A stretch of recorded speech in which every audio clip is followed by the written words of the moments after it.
לפני כ-20 שנה פעלו בחיפה שתי חברות זמר, צלילים ובית הלוחם.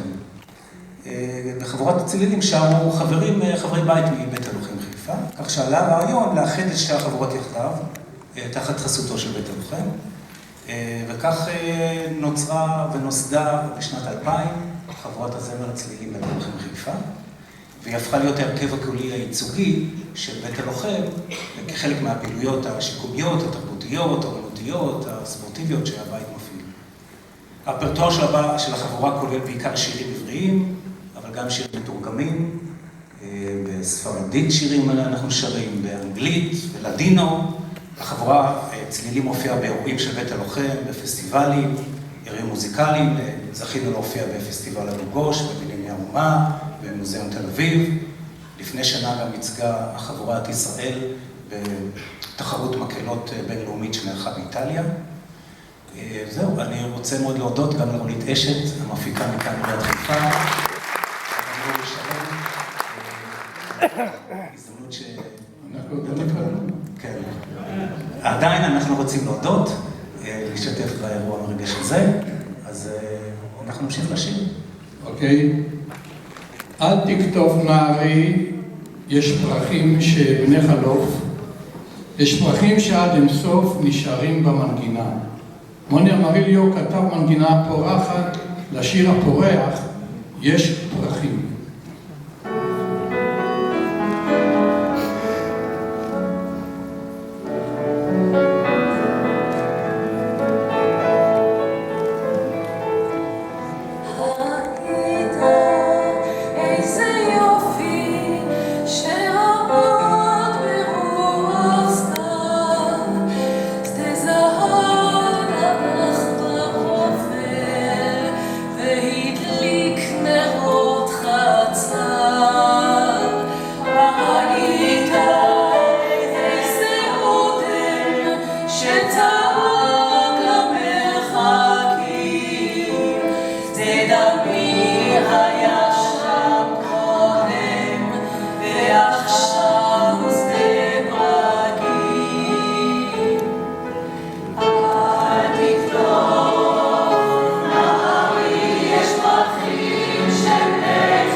הוא לא אחר מאשר נחום מימן. מחיאות כפיים לנחום מימן. השיר שעימו תיפרד מאיתנו חבורת הזמר צלילים הוא שירים עד כאן, גם הוא בלחנו של נחצ'ה היימן.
תודה גם